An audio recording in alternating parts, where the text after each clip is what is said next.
Hello everyone, के छ? I hope सबैजना सन्चै हुनुहुन्छ होला होइन। आजको दिन अलि फरक, अलि आफ्नै किसिमको रह्यो। धेरै लामो समयपछि आएको छुट्टी अनि मनमा एउटा सानो इच्छा थियो जुन नेपाली होटलमा अनि शान्त रूपमा तयार भएर कोठादेखि बाहिर निस्कियो भने बाहिरको हावा छुट्टै थियो। जस्तै कि तिमीले भनिरहेको होस्, आज आराम गर, आफूलाई समय दे भनेर। बाटोमा धेरै दृश्यहरू हेर्दै हामी अगाडि बढिराख्यौँ।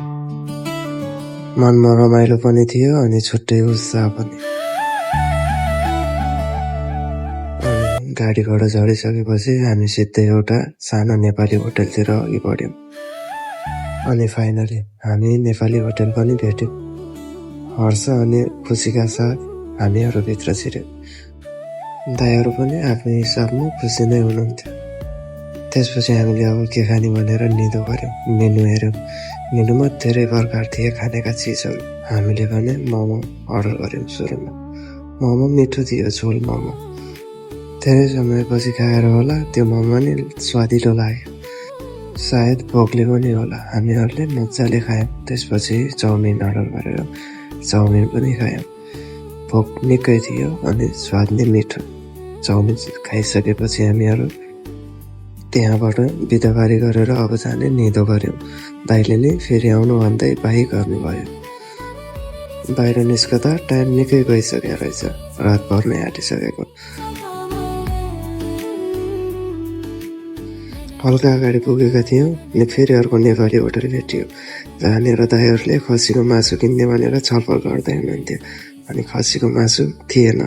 त्यसपछि हामी लगत्तै अगाडि बढ्यौँ। तरकारी, प्याज, टमाटर जे चाहिएको थियो हामीले किन्यौँ। अनि हाम्रो त यत्तिकै कहाँ मान्नुहुन्छ, खसीको मासु नपाए नि माछा खाने भनेर हामीलाई माछा पसलमा लिएर जानु हो। माछा त खाने, पुन खाने।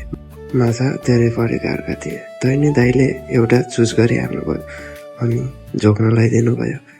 माछा 2 किलो किनियो। अब हाम्रो खाना सँगसँगै सामान, तरकारीहरू सबै किनिसकेपछि घरतिर जाने निदो गऱ्यौँ। हामीले यसो हिँडेको गाडी नै पाइहाल्यो। त्यसमा आफ्नो सामानहरू प्याक गरी हामी गाडीमा चढ्यौँ।